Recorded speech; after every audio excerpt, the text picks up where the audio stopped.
Karen Ratcliffe, who has such an interesting story.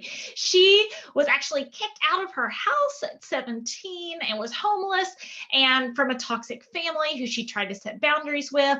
And then she has worked in the prison system with both domestic violence offenders and then has worked to build the self-esteem of domestic violence victims. And so you can see why I'm so excited to have a conversation with her today. How are you, Karen? I am feeling really good today, Sarah, and thank you so much for this opportunity. I am excited to pick your brain. I know you're an analyst and there's a lot of awesome information in there, particularly your information around conflict resolution. You have some interesting things about conflict resolution. Can you tell us a bit about that? Okay. Conflict resolution is something that can be seen as a positive, not a negative.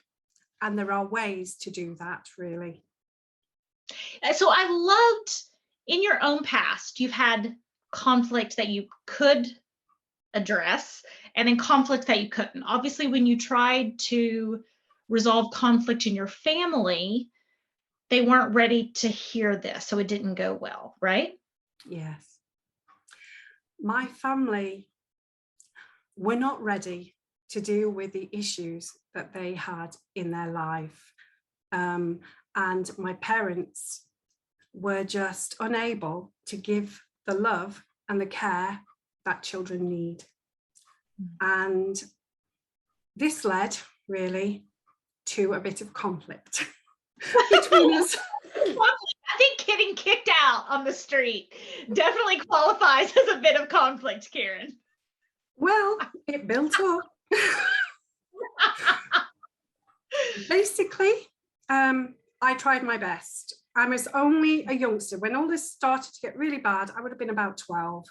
So over the years, I did the loving, the giving, the caring, all of that stuff, and tried to communicate and to make things better. I used to stand between their arguments and try and talk them out of it.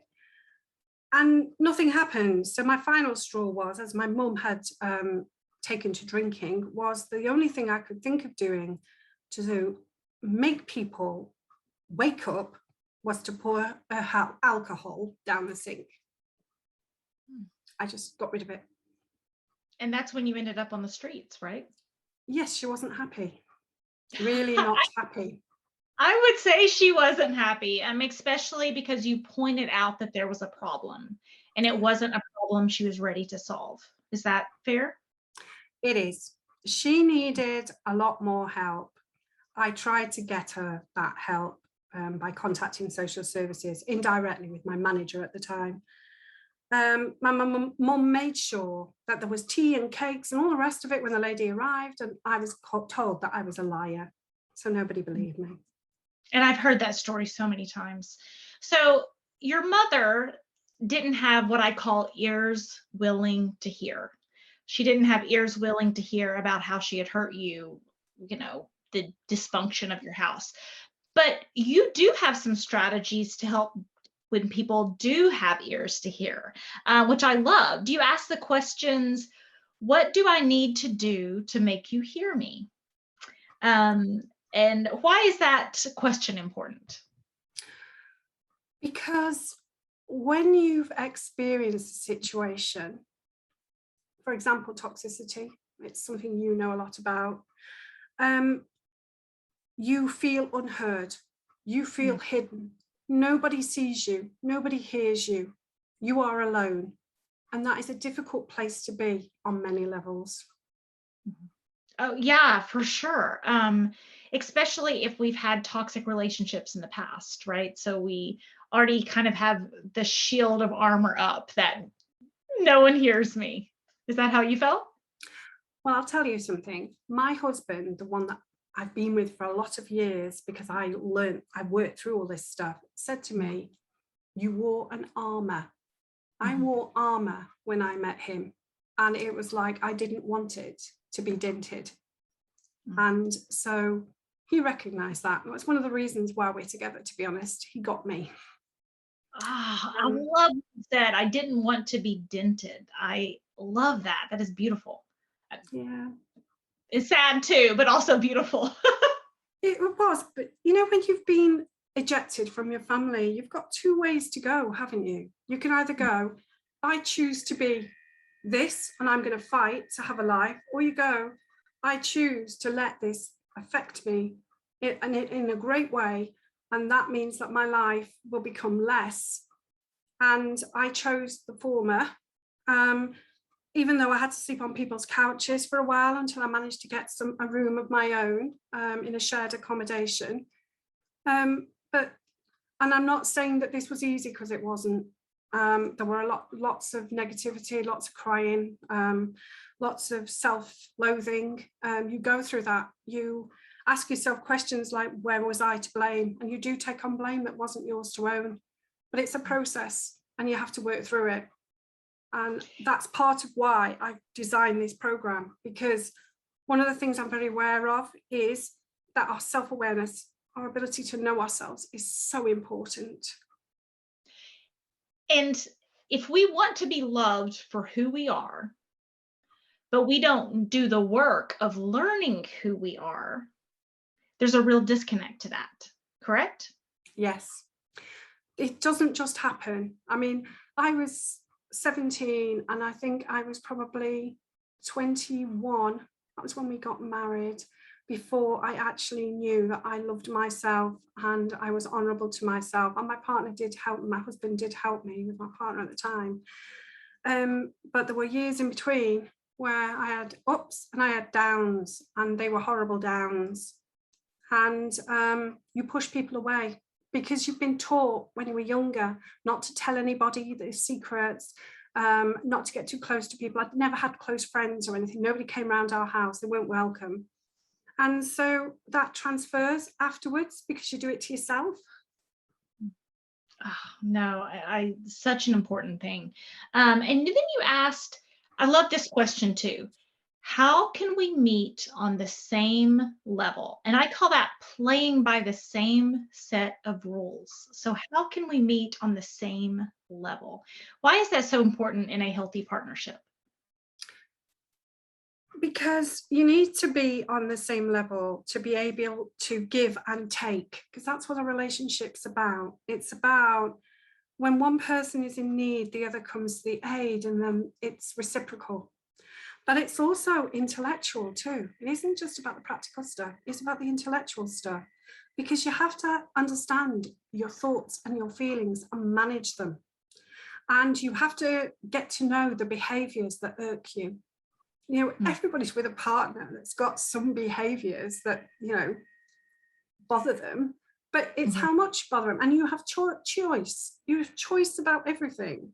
So you have a conversation, and that conversation has to be a clear conversation with no misunderstandings.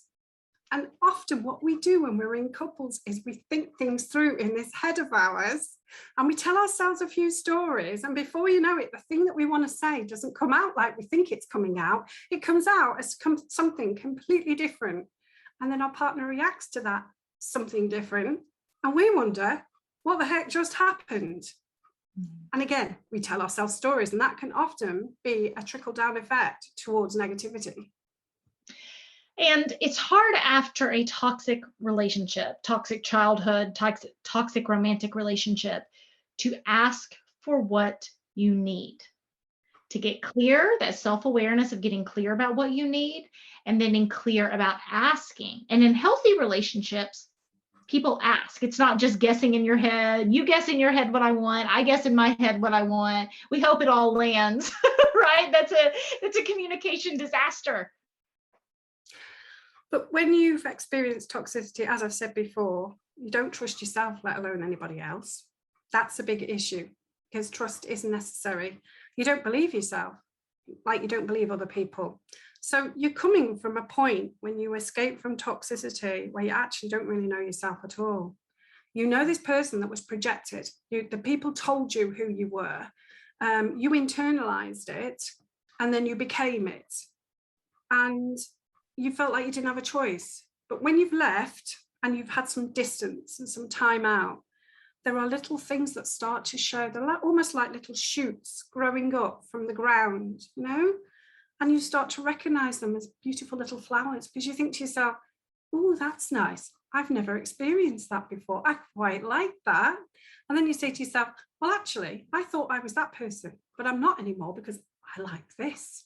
And if you allow yourself to connect with yourself and become more self-aware and love yourself, give yourself the care and the love that you need. You don't need to rely on other people to do this. You can do it for yourself. Life And gets better. yeah, my suggestion is not to rely on other people, right? Because if I'm coming into a relationship and my husband's job is to always make me happy, eventually I turn into the toxic one to some extent, whether it's being the victim or the hero, or always being angry or not taking self-responsibility for my own emotions. So not only is it better, I think it's necessary for a healthy relationship. Do you agree? I agree. And that takes me into the second module of my program, self-management. Yeah. Yeah. So why is self-management so crucial? You see, you're following the plan here. You may not be aware of it, but you're following the plan. So yes, it's about managing yourself. It's about not relying on other people, but you can choose to rely on people for some things. But the important thing is to be aware of why you're doing it and what you're hoping to get out of it. And is it fair on you and is it fair on them? And we use a lot of CBT stuff here to analyze your emotions and your thoughts. And we look at where you need to switch your emotions and your thoughts. We tie into the situation because when something has happened, it's only when that's happened that you recognize it. And it's about taking you back to the situation and your belief system. And that's about your self-management. My dad would talk about windows, and he said, we have different things written on our windows. Everyone likes me, everyone hates me. I think you talk about it as labels, right? Yeah. I'm thick in the head, I'm stupid, I'm a domestic violence survivor, whatever it can be. And self-management is taking our own marker and writing what we want on the window, right? Not just allowing the people in our lives to write what they want on the window. I would look at it as a piece of art. You could call it graffiti, you could call it art, but one of the things I think we need to do is rewrite who we are and the rules that we're going to live by. And that's part of what self-management is about. Yes, I do mention labels. I talk about labels all the time. I'm a hater of labels. I hate projected labels. I hate bias. I hate prejudice. And a lot of those labels that we all live by have come from somebody else and somewhere else, and they're not ours. And self-management allows you to address that and change what needs to be changed. The rules you live by that you said, when you're following your plan, we're talking a little bit abstractly. You'll have to go to her website to see her plan. But when you go to the end of the plan, the rules that you now live by and the rules I now live by is a safety exit if needed. Can you talk about why you added that? I added this safe exit to maintain resilience. And that's what it's about, because you're doing all this work, okay, on your self-awareness, your self-management, communicating with confidence, looking at how to negotiate, because a lot of us don't know how to negotiate, resolving conflict for consensus, because as I said earlier, conflict can be seen as a positive, an opportunity. But at the end of all of that, if you feel that something just is not right, it's important to have the exit plan, because you've worked on yourself. You're resilient now. You don't want to lose that. So get out. And it's about getting out safely. I have worked with numbers of women who have found that the most difficult thing to do, which is why it's the last module of my program. I love that. So negotiating, you try to negotiate with partner, hey, let's give and take. My turn to give, my turn to take. And then you start to have those conflicts conversations like, we need to deal with this issue. How can we meet on the same level? And then at that point, there is an action needed. Your program is like goes in a circle, and what is not in the circle is, okay, now let's just start the circle over and then run through the circle as hard as we can until we drop dead from exhaustion. Because if someone isn't able to negotiate with you, if you're communicating well, you're self-aware, There's clear boundaries in place. You're clearly stating your needs and expectations, not just making people play guessing games in your head. And they don't have ears willing to hear or say, hey, I've got a great game. How about I get what I want all the time and you do what I say? You know? Which is some people are looking for a relationship where it's more of like a king or queen and a servant rather than a partnership. And that involves an exit strategy. And it has to be a safe strategy. So it's about, because when you're thinking of leaving, when you start having those thoughts, your body language is going to change, maybe the tone of voice is going to change, your actions are definitely going to change, and the way you communicate with your partner is going to change.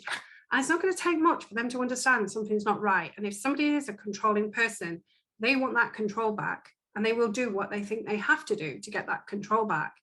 So it's about planning that exit without giving it all away. And there is a way to do it, okay? And it goes back to self-management. So all the things that you've done before are all necessary to exit, okay? What are things that are within that exit strategy? Because that is I really want people to hear what you're saying right now, because that's something I'm saying too, is because people say, oh, I need to start standing up for myself. And what they are doing is kind of showing their hand, like, okay, now I'm turning into a different person. I'm going to stand up for myself. But someone who's very controlling is just going to say, now I need to find another way to control you or hurt you. I really want people to hear what you're saying on this, because it is important. Okay. So how do you self-manage from there? It's about, there are techniques you're going to use on the program, and you know, whether you like it or you don't, they're really useful. And it's about managing your thinking and your emotions. We do that through many ways, and meditation, breathing, practicing calming yourself in an aggressive situation, so you're not actually showing that you want to stand up for yourself, because standing up for yourself is about conflict, and it's not about resolving conflict, it's about evoking conflict, and that has a dark, dark path. Standing up for yourself is, it's a way to make yourself feel worthy, but you're not feeling worthy because you're being put in a place of anger to feel worthy. And anger is a debilitating emotion, unless, you know, it's about because of a cause or a campaign or something like that. But in a relationship, it's debilitating, and it's only going to cause grief. Standing up, from my point of view, is the worst thing that somebody can do. I would stand down. Stand down is the best thing. Do you stand down in the silent treatment while you do an exit plan? Stand down trying to keep things normal? What's your suggestion? It's about keeping things normal. When you've done the module on the exit plan, you'll know how you're going to exit because you've got your plan, but you need to get to that point. So there's things you're going to have to do to get to that point. So managing yourself by being calm, playing the game effectively, not rocking the boat, as they say, that is what you need to do to keep yourself safe until you can do the exit. That will be your plan. So all I'd say is, think about why you're in the relationship in the first place. What was it that you wanted to get out of it? Okay, if you're not getting that out of it, why are you still there? What is it that holds you there? For a lot of people, this can be about finances. It can be about managing the children. It can be nowhere to go. There are answers, okay? And it is about working that out. And those will be some of the things we will cover in this program. There are no quick solutions, but how can I say this? Is it better to have left, have no money, struggle by until you can pick yourself up and be where you need to be? Or is it better to be in a situation where you have no power, maybe you're being harmed, because a lot of that is going on, and your children are growing up to see this as the norm? And I know that sounds harsh. It really sounds harsh. I said to you earlier, I'm quite direct, because I myself was a child of toxicity, and I saw how that affected me. And it took all those years for me to get where I saw it for what it was. And so if I hadn't been ejected, what would I have become? So I'm grateful to them for ejecting me. I've got to be perfectly honest. Now I look back, I'm grateful. Thank you very much.